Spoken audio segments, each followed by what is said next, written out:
Հարեգես անունության, շնորհակալություն շատ որ ժամանակ գտաք զրուցելու ինձ հետ, որպեսզի միանգամից անցնենք թեմային, ասեմ, որ այսօր կուզենք մի քիչ զրուցենք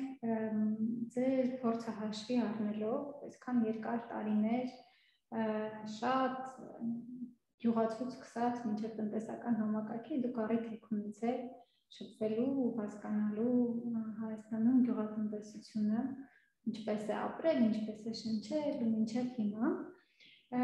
Մենք այս հաղորդումների շարքով ավելի շատ ուզում ենք լսել մտքեր, հետաքրքիր մտքեր կապված տարբեր ոլորտներում, չգիտեմ, լուծումների, մոտեցումների ու գյուղատնտեսությունը զրույցից այս միանալուց առաջ էլ ասում եմ կարծիքով դարձել է աշխարհի ամենակարևոր բանը երևի մեր երկրի համար եւ այդ կոնտեքստում մի քիչ կուզեի ասեիք թե դուք ոնց եք տեսնում, ոնց եք մտածում, թե մեր որպես հայերի կապը այս պահին մեր հողի եւ գյուղատնտեսության հետ ինչպիսին է ու ինչպիսին պիտի լինի, եթե ուզում ենք խոսել ինքնուրույն ամուր պետականությունից ու եթե մտածում ենք, որ մենք ենք այդ պետականության կառուցողները։ Շնորհակալ եմ հրավերի համար, ողջունում եմ նաև մեզ հետևողներին, իրոք շատ կարևոր թեմա եք առաջարկում, դժվար կլինի այս կարճ ժամանակում այդպես անդրադառնալ բոլոր խնդիրներին, բայց շատ կարևոր է դրա մասին խոսել, որտեղ հաշվի առնելով մեր վերջին ցավալի իրադարձությունը, պատերազմը, հողերի կորուստը եւ նաեւ այդ հետևանքները, որը որ կոնկրետ հարում է բարենային անվտանգության խնդիրներին, կարծում եմ, որ մենք պետք է եւս մեկ անգամ հետ նայենք, վերարժևորենք, ինչ որ մենք ունենք, վերհանենք այն բոլոր բացերը եւ սխալները, որը որ արվել են տարիների ընթացքում եւ դեպի առաջ գնալով, շտկելով շատ արագ քրիստոնեական զարգացում ապահովենք, որովհետև այլևս մենք չենք կարող մեզ թույլ տալ իներցիոն գործունեություն, ինչպես դանդաղկոտություն եւ այլն։ Այսինքն մեզ պետքա բեկում, մեզ պետքա թռիչք, որպեսզի ոլորտը շատ արագ զարգացնենք, որովհետև գյուղատնտեսությունը պատասխանատու է հենց պարենային անվտանգության համար, որը որ մեր ազգային անվտանգության բաղկացուցիչ մասն է կազմում։ Կարծում եմ, որ շատ կարևոր այս թեմա է առաջարկում եւ պետք է ոլորտի խնդիրների մասին խոսել եւ յուրաքանչյուրս որպես նաեւ շարքային քաղաքացի կամ սպառող ինչ կարող ենք անել, որպեսզի մեր գյուղատնտեսությունը զարգանա, որպեսզի մեր ֆերմերը լավ ապրի, որպեսզի մեր գյուղերը չդատարկվեն, որպեսզի մեր հողերը անմշակ չմնան։ Ձեր կարծիքով ո՞րն է հնարավոր ճանապարհը դրա համար։ Օրինակ ես վերջերս սկսեցի մտածել, որ գուցե ես էլ պիտի մի հողակտոր ունենամ ու մշակեմ, որպեսզի ցույց տամ իմ ոչ թե ուղղակի խոսելով ինչ-որ վերամբարձ բառերով կամ զուտ աշխատանքով, իմ երեխաներին, ընտանիքին, որ կարևոր է դե այդ շատ սահմանափակ կոնտեքստում, բայց ձեր անցած ճանապարհից ելնելով ձեր կարծիքով ո՞րն է այդ լուծումը, այսինքն ինչպես անենք, որ մենք զբաղվենք մեր հողով, թե պետք չի այդպես մասնագետներ պիտի զբաղվեն։ Տեսեք, հա, իրոք տարբեր շերտերից է բաղկացած դա, խոսենք հողերի մասին, այսօր մենք ունենք, եթե այսպես հողային հաշվեկշռի մասին խոսենք, հա, վարելահողերի մասին խոսենք, մոտ 450,000 հեկտար վարելահող ունենք եւ նման սահմանափակ հողային ռեսուրս ունենալու պարագայում ցավով եմ նշում, որ 200,000-ից ավել հեկտար հող չի մշակվում։ Այսինքն իհարկե կարող ենք հետ գնալ սեփականաշնորհման տարիներ, որ ինչքան շատ վատ կազմակերպված արվեց այդ սեփականաշնորհումը, հողերը կտրտվեցին, մասնատվեցին, մեկ տնային տնտեսության հաշվով, տեսեք 1.4 հեկտարի կարգի է բաժին մտնում, մեկ այդպես տնային ֆերմերին, հա, տնային տնտեսությանը։ Եվ սպասել, որ այդ 1.5 հեկտարից կարող ես ինչ-որ մեծ եկամուտներ ակնկալել, արդյունավետ գյուղատնտեսություն վարել, իհարկե հնարավոր չէ։ Լավ եք ասում, որ պետք է մտածել գնալ գյուղ հող վերցնել, բայց գյուղատնտեսությունը դա հոբի չէ։ Եթե դուք ունեք տնամերձ, եւ զբաղվեք այսպես բանջարեղեն աճեցնելով կամ մի քանի ծառ տնկեք, իհարկե դա շատ գովելի է, բայց չմոռանաք, որ գյուղատնտեսությունը այլ բիզնես է։ Գյուղատնտեսությունը ապահովում է մեր այսպես սպառողական շուկան, մենք արտահանում ենք, վալյուտա է մտնում երկիր, եթե այսպես շատ լավ ենք աշխատում, շատ ենք արտահանում։ Գյուղատնտեսությանը պետք է վերաբերվել շատ լրջորեն։ Այսինքն պետք է ունենալ հստակ ծրագիր, պետք է հասկանալ, որ ուղղությամբ եք աշխատում անասնապահության, թե մշակաբույսերի հողագործության առումով, թե վերամշակման ուղղություն ավելի բարենային վերամշակման, գյուղմթերքի վերամշակման, այնպես որ դուք պետք է հստակ որոշեք, ավելի լուրջ մոտենաք, ոչ թե որպես հոբբի կամ պարկ կամ պահանջ անելու, այլ կոնկրետ բիզնես ծրագիր ունենալու։ Այդ դեպքում ստացվում է, որ եթե պիտի ավելի մեծ ծրագրի մասին լինի, օրինակ իմ ցանկությունը, այս տեսակի մշակաբույս վերնակացնել կամ այլ, նշանակում է մեր պետությունը որոշակի պատկերացում ունի, ու ասենք, չգիտեմ, ուղղորդում է կամ պետությունն էլ չէ, ընդհանրենք կա ծրագիր, եթե նայենք այդ ծրագրին, ենթադրում եմ, որ ինչ-որ մի ծրագիր ըստ երևույթին կա, եթե նայենք այդ ծրագրին, ձեր կարծիքով որտեղ է կարևոր ավելացնել շեշտադրումները, գնահատական չտանք ասենք ծրագրին, համարենք աշխարհի ամենալավ ծրագիրն ունենք, բայց հաշվի առնելով ձեր ասած վերջին հանգամանքները, մենք որպես երկիր այդտեղ նայելուց ինչի մասին պիտի մտածենք, չգիտեմ, գիտությունը այդտեղի ինչի մասին պիտի լինի, ուղղությունը, որտեղ գնանք այդպես նեղ, օրինակ խաղողագործների հետ որ շփվում եմ, ասում են, որ բուտիկային օրինակ գինեգործությունն է մեզ համար ավելի տեղ է։ Դուք ինչ շեշտադրումներ կդնեիք այդ ապագայի մեջ, ապագայի ծրագրերի մեջ։ Տեսեք, դժվար հարց եք տալիս, որովհետև նախ պետք է հասկանալ այդ խնդիրների համախումբը, ու մեզ հետևողներն են, պետք է պատկերացնել, որ գյուղատնտեսությունը այդպես մեկ կամ երկու ուղղություններով չի, որովհետև տարբեր խնդիրների, այսպես տարիներ շարունակ խնդիրների փունջ ունենք, ասենք մի քանիսը բերեմ, որպեսզի նաև բոլորին պարզ լինի, թե ինչ բարդ իրավիճակում այս պահին մեր գյուղատնտեսությունը, բայց այնուհանդերձ նաև թե ինչ չօգտագործված պոտենցիալ կա։ Ես մենք դա շատ եմ ուզում շեշտել, որ այսօր մեր գյուղատնտեսությունում հսկայական չօգտագործված պոտենցիալ կա, այսինքն զարգացման, թռիչքային զարգացման մեծ հնարավորություններ կան։ Այն, որ այսօր ունենք 200,000-ից ավել հեկտար հող, որը չի մշակվում, տարբեր պատճառներով, այսինքն սկսած ինքը կարող է լինել տեխնոլոգիաների պակաս, սարքավորումների կամ տրակտորների պակաս, ռոռոկման համակարգի պակաս, գիտելիքի պակաս, հմտությունների պակաս, որը ունենք շատ կարևոր է, ֆինանսավորման պակաս, իհարկե վերջին տարիներին ավելի հասանելի են դառնում մատչելի վարկային ռեսուրսներ, նաև պետական սուբսիդավորման ծրագրերով։ Այսինքն մենակ այն, որ այդ հողերի մշակելուց, բայց նաև այդ կտրտվածությունը պետք է ժամանակ, որպեսզի հողերը խոշորացվեն եւ իհարկե բարենպաստ միջավայր, օրենսդրական եւ որոշակի արտոնություններ, որ պրոֆեսիոնալ ֆերմերները, ովքեր կարողանան լրացուցիչ ներդրումների միջոցով այդ հողերը իրենց մշակող տարածությունները դարձնեն ավելի խոշոր, որպեսզի մասշտաբի էֆեկտի օգնությամբ եւ այդ տրանզակցիոն ծախսերի նվազեցման օգնությամբ ավելի շատ վերք ստանան, այսինքն իրենք 1 հեկտար, 2 հեկտար մշակելու փոխարեն, մեկը պետք է իրենք պարտանյութ գնեն սեր, գնեն տրակտոր, աշխատի եւ այլն, իրենք մշակեն 5 հեկտար, 10 հեկտար, 20 հեկտար։ Այսինքն սա խնդիրն է։ Երկրորդը ենթակառուցվածքները։ Մենք այդպես շատ վատ վիճակում են մեր ընդհանուր գյուղական ենթակառուցվածքները։ Սկսած, չգիտեմ, հավաքման կենտրոնների պակաս, սառնարանների պակաս, պահեստների պակաս, գյուղական ճանապարհների պակաս, իհարկե վերջի տարիներին տեսանք, որ բավականին աշխատանք տարվեց, միգուցե միջքաղաքայինները կարգավորվեց, բայց միջգյուղական, ի վերջո ֆերմերը պետք է իր արտադրած բերքը հասցնի քաղաք։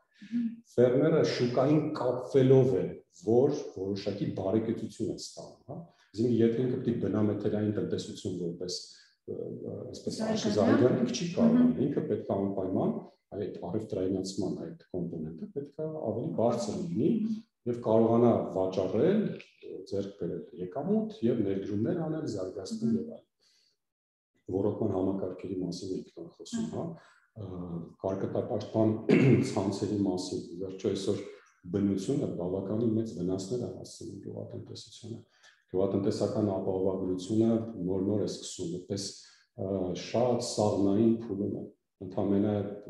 4000 հեկտարի կարգի է, որ պայմանագիր է կնքված, որոնք որ ապահովագրված են, հա, 4000 հեկտար է ծածկույթի տակ։ Գիտելիքի պակասը, հա, կրթական մեր հաստատությունների, հա, ոչ միայն ագրարային համալսարանի, գյուղատնտեսական քոլեջների, այդպես թերֆինանսավորման, հա, արդիականացման հնարավորություններից բավականին խնդիրներ կան այնտեղ։ Այսինքն դրա համար այս խնդիրների համաբույլը պետք է այդպես լավ մի հատ գնահատենք, առաջնահերթությունները հստակ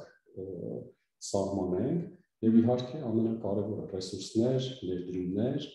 եւ չմոռանանք, որ արդեն նոր տեխնոլոգիական ժամանակաշրջան ենք մտնում ամբողջ աշխարհով տեղի ունեցել այդպես արդյունաբերական 4-րդ հեղափոխությունը եւ գյուղատնտեսության մեջ էլ ընդունված ասել, որ գյուղատնտեսության այսինքն 4-րդ սերունդի գյուղատնտեսությունը այսօր բարենային համակարգերը արդեն մուտք են գործել այնպիսի ժամանակաշրջան, որտեղ օգտագործվում են արհեստական ինտելեկտ, իրերի համացանց,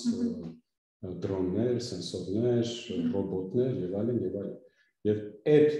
համակարգում եւ այդ նոր պայմաններին համահունչ լինելու համար ամբողջովին նոր մտածելակերպ, նոր կրթական համակարգ, նոր կրթական հաստատություններ եւ կիրառական գիտություն ապետք։ Իսկ կարծիքով այդտեղ հարցը ոնց կարող է կազմակերպվի, որովհետեւ այդ միայն թողնել օրինակ ագրարային համալսարանի, ազգային ագրարային համալսարանի վրա կամ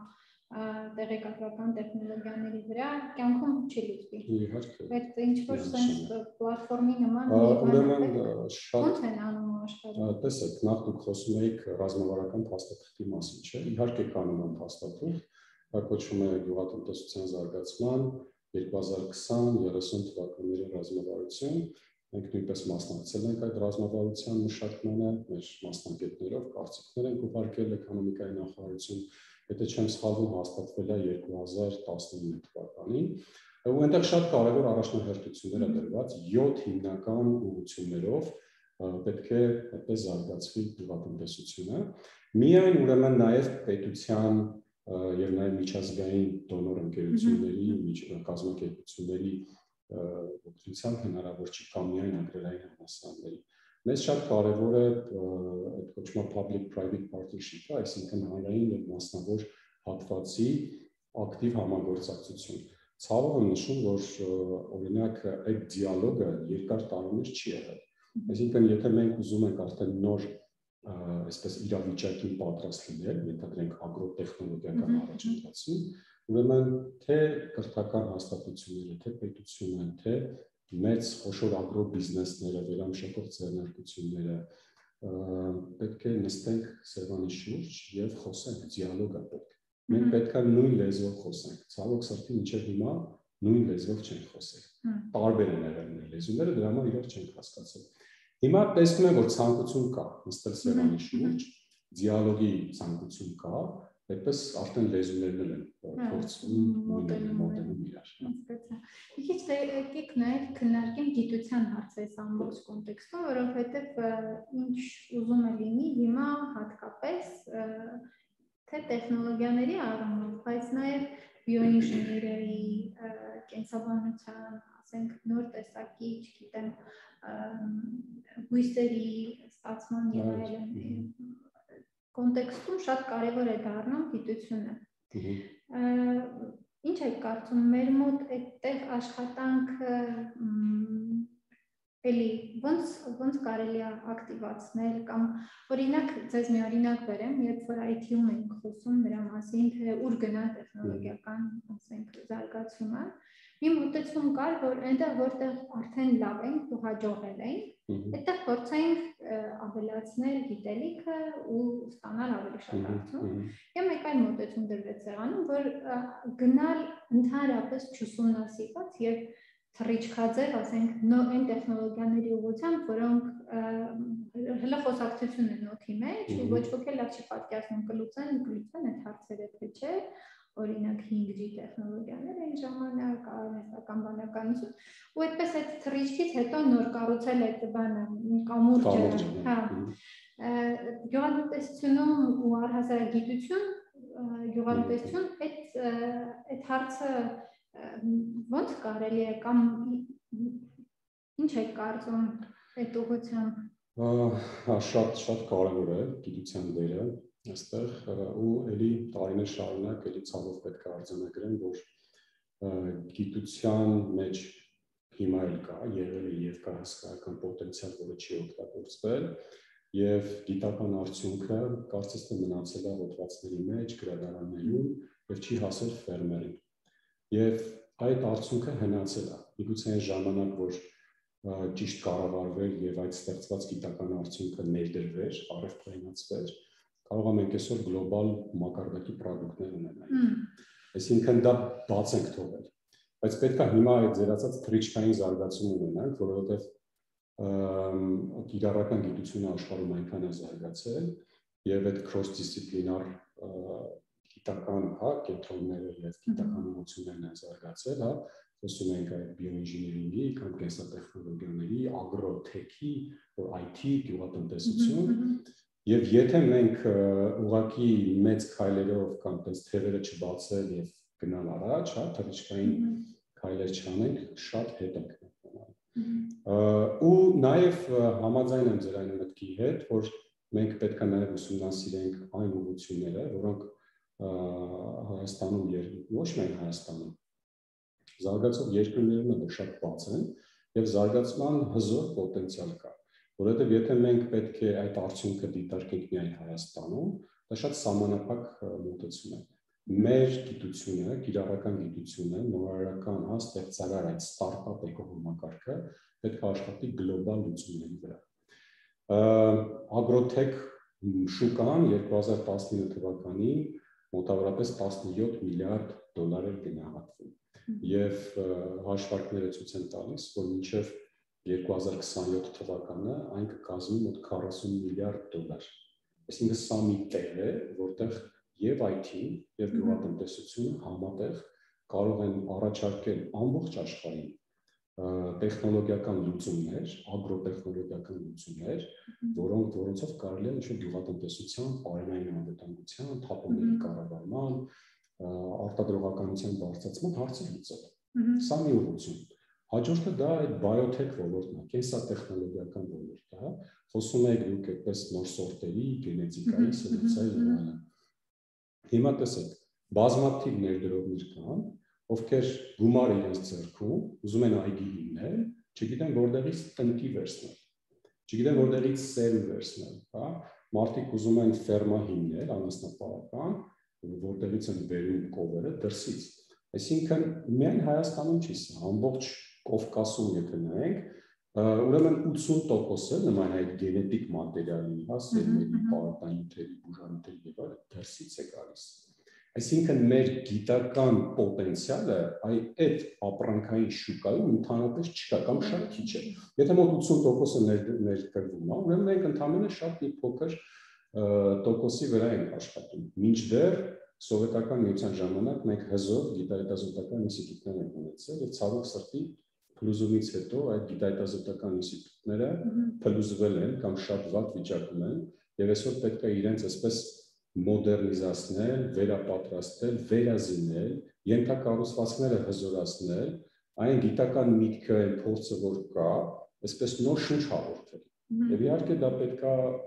մելի միայնակ չենք կարող անել, պետք է պետական մոտեցում, պետք է նաև մասնավորի համագործակցություն,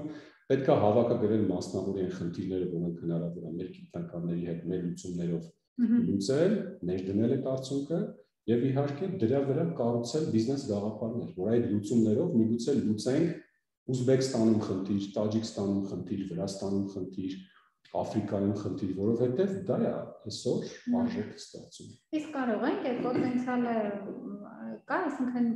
ունեք ես շատ եմ լսում, որ մասնագիտական առումով շատ դժվար է գտնել արդեն գյուղատնտեսության ոլորտում լավ մասնագետներ, որովհետև բոլորը ուզում են դառնալ ծրագրավորողներ եւ չգիտեմ, տնտեսագետ, այդ ավելի վատ է երևի, քան գոնե ծրագրավորողը, բայց իրականում 200,000 հեկտար հողը կատակ բան չի, էլի մեր փոքր երկրի համար, որ չի մշակում։ Այդտեղ հույս կա վերականգ կենթանացնելու, եթե չգիտեմ, ամեն մեկս ոչ թե մտածի նրա մասին, որ լավ, չգիտեմ, պետությունը պետք է աներ չի անում, այս մեծ ընկերություն ինքը միլիոններ աշխատում, թող ինքը անի, ես չանեմ, այսինքն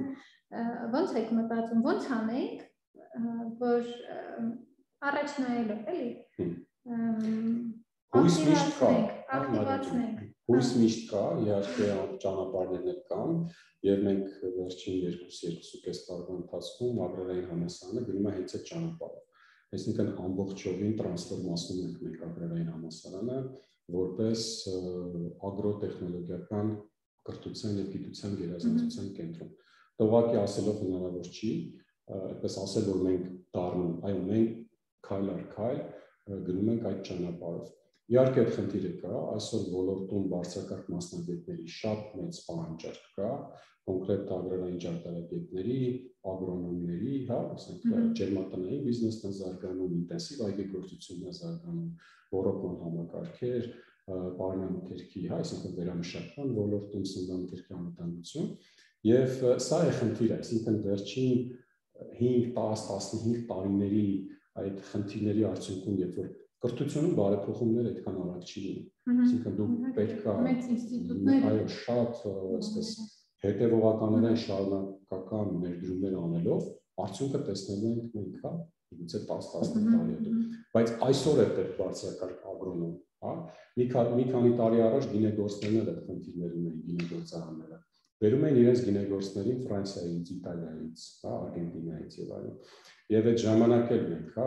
այդպես քայլ արեցինք, ստեղծեցինք այդպես մոդեռն Երևանի գինու ակադեմիան, շատ արագ երեկոյան ժամերին ինտենսիվ դասընթացներով պատրաստեցինք այդ մասնագետների խումբը, որ այսօր արդեն գինեգործարաններում նման մասնագետների այդպես այդ բացը ամենայն դեպս այդքան շատ բան չի, սուր չի։ Հիմա այդ աշխատանքը տանում ենք արդեն ագրոնոմիական ոլորտում, տանում ենք նաև պարմանքերքի վերամշակման ոլորտում, անասնաբուժության ոլորտում, ամբողջովին փոխվում են ուսումնական պլանները, վերապատրաստվում են դասախոսները, վերազինվում է ենթակառուցվածքը։ Եվ կարծում եմ, որ եւս 1-2 տարի այս տեմպով ինչ որ արվում են աշխատանքները, կկարողանանք այդ ցավոտ կողմը, հա, մի քիչ այսպես դառնալ անել։ Պարոն Մուրության, այն ինչ որ լսում եմ, այնպիսի տպավորություն է, որ նաև ու գուցե նաև առաջին հերթին այդ կազմակերպման հարցը կա ոլորտում։ Այն իմաստով, որ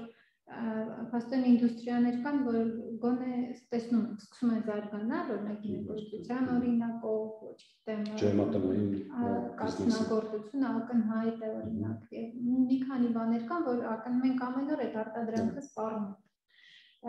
Մյուս կողմից, ասենք մենք խոսում ենք, տեսնում ենք, որ արդեն կրթական բաներում են փոփոխությունները ու գաղտնիք չի, որ agrarային համալսարանի վերապատրաստման այդ կենտրոնը շատ հայտնի էր, նույնիսկ երբ որ մենք ուսանող էինք, որպես ամերիկյան մեթոդներով ագրոբիզնեսի դպրոցը մտցրեց այդ մշակույթը, բայց էլի էդ էլ բավարար չի։ Ես անկեղծորեն հավատում եմ, որ մեր պետական մարմիններն էլ են հասկանում դրա կարևորությունը եւ փորձում աշխատել, բայց այդպես բան չկա, sense կապող իրար հետ համագործակցությունը ակտիվացնող,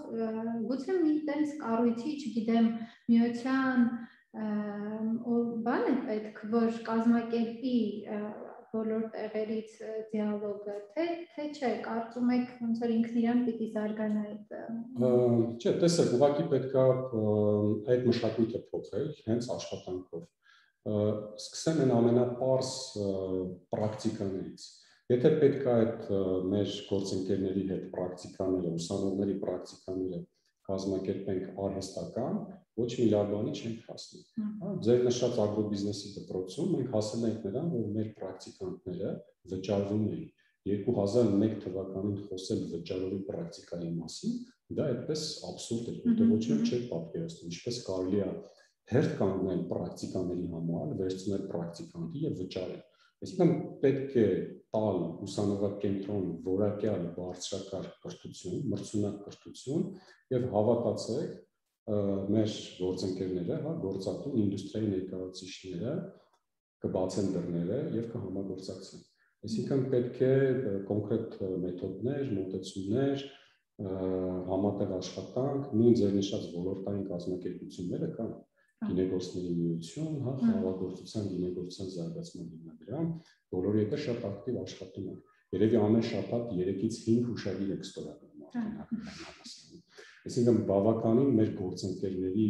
շրջանակը բավականին լայն է ու ամեն օր մեզ նոր գործընկերներ են միանում, ինչը շատ կարևոր է։ Ասեմ մի շատ կարևոր փոփոխություն ենք արել, նորամուծությունը դա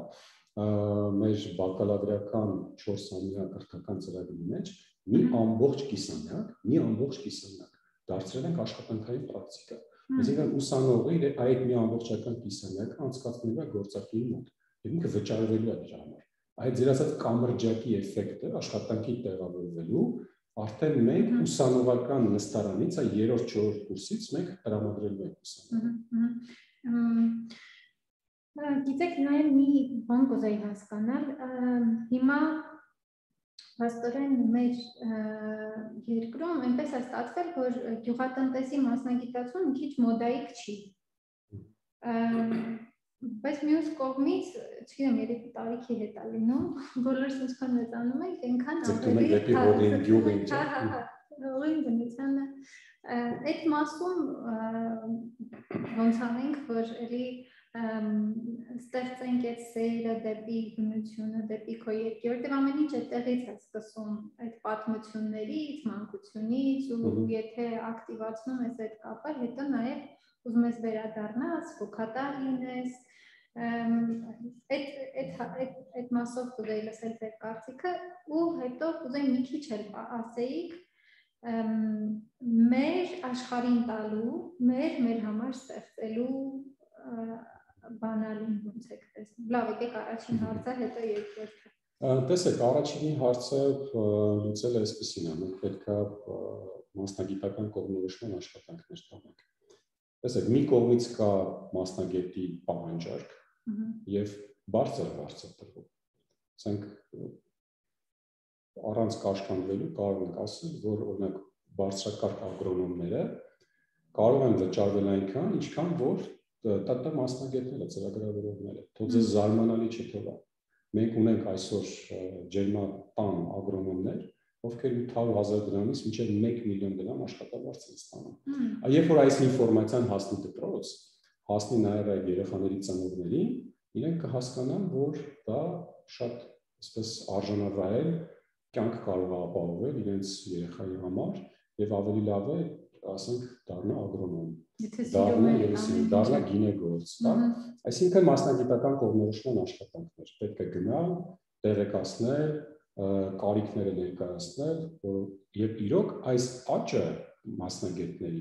առաջիկա մինչև 10 տարում տարեկան մինչև 20-25% աճ է նախատեսվում, այսինքն այդ մասնագետների կարիքը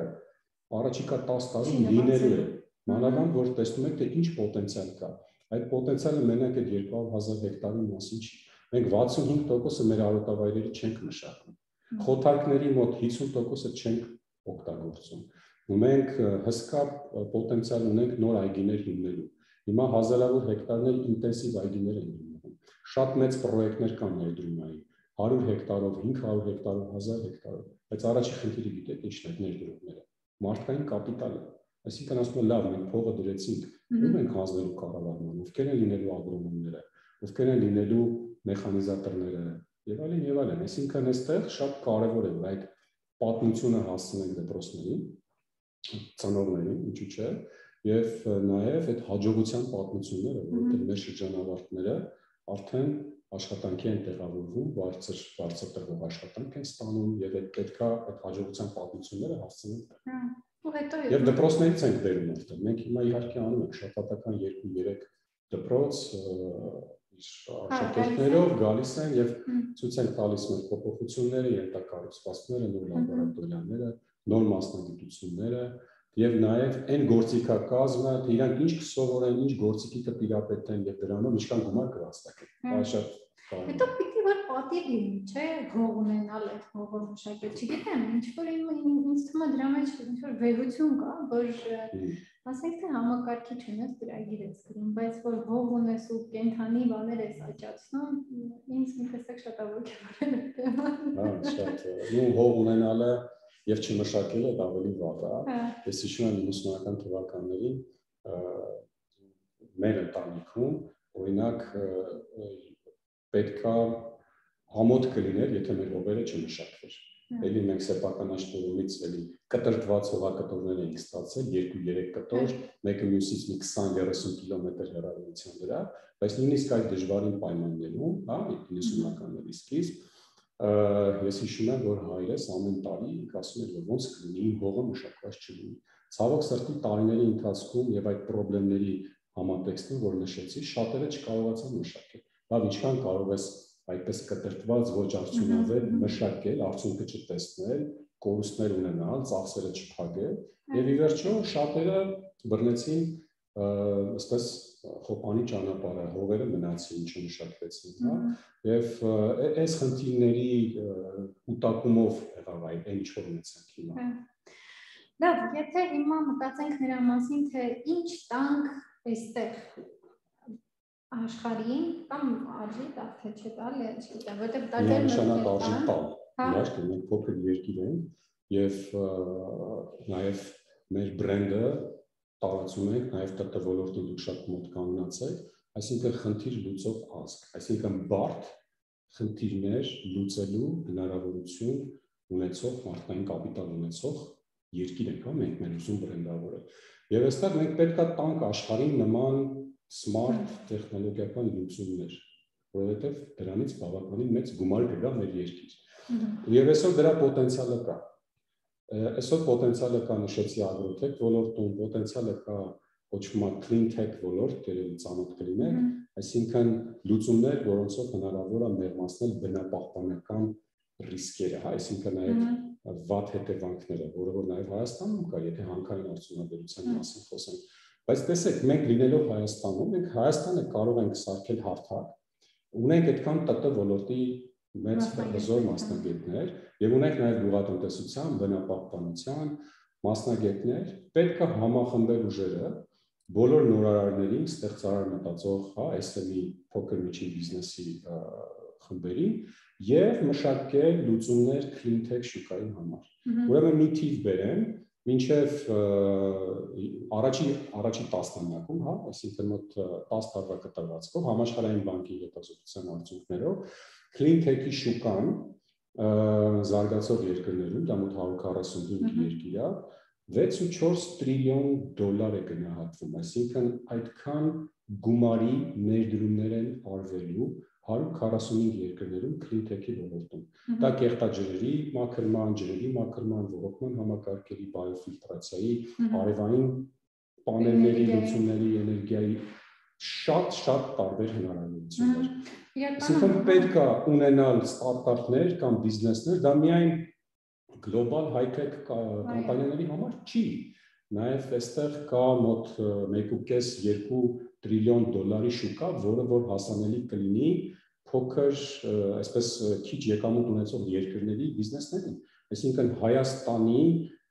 ՏՏ համակարգը, այսինքն այդ ստարտափները նույնպես հնարավորություն ունեն ստեղծել պրոդուկտներ, սերվիսներ գլոբալ շուկաների համար։ Այդ տալու մասով եմ ասում, նույն ագրոթեք ոլորտում, բիոթեք ոլորտում, մնացած ոլորտներում։ Իրական մենք նախորդ զրույցների ժամանակ էլ քննարկել ենք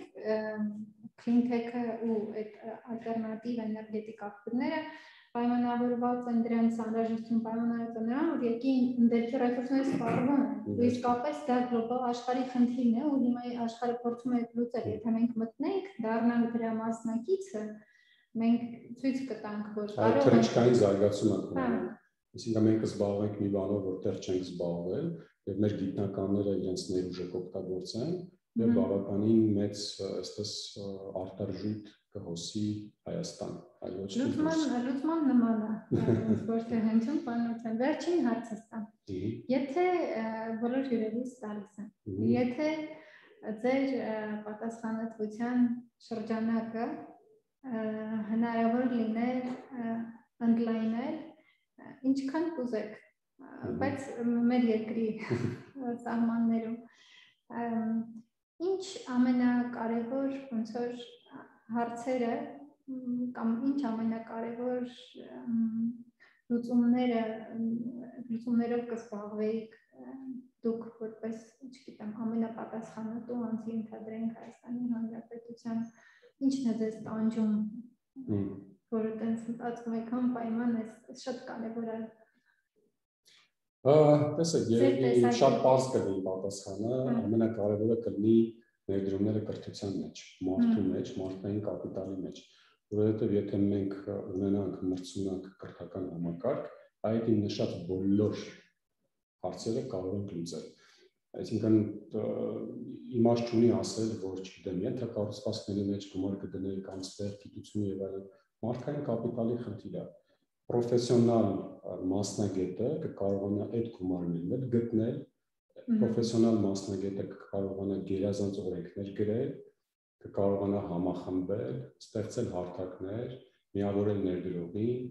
դիալոգ ստեղծել գիտության, բիզնեսի, կրթության, այսինքն մենք պետք է ունենանք բարձրակարգ մասնագետներ։ Եվ այս կրթական ծրագրերը պետք է տանել մինչև ֆերմեր, այսինքն համայնք գյուղատնտեսություն, որտեղ այսօր տեսնում ենք մենք լավ դրական փոփոխություն, որտեղ ֆերմերային տնտեսությունները մեր ուզում են սովորել, շատ են դիմում agrarային համալսարան, մենք բազմաթիվ կարճաժամկետ ծրագրեր ենք անում իրենց համար, եւ նաեւ խնդիրների մեծ մասը, որ իրենք ունեցել են, հենց կապված է եղել այդ ժամանակակից մեթոդների, տեխնոլոգիաների չիմացության հետ։ Այսինքն, եթե այդ խնդիրը լուծվում է, այլ պետք չի հեծանիվ խորնել, պետք է ներդնել մարդու մեջ։ Շնորհակալություն։ Մենք իրականում պիտի որ ունենանք հարցերի հնարավորություն, հիմա տեսնենք, եթե մենք հարցեր չունենք, մենք ասենք չէ, կարծես թե հարցեր չունենք։ Դե, այսքանով ավարտենք, շատ շնորհակալ եմ, որ եկաք, շատ հաճելի է։ Հաջողություններ ձեզ բոլոր կարևոր երկրում կարելի ասել ամենակարևոր գործում։ Շնորհակալ եմ։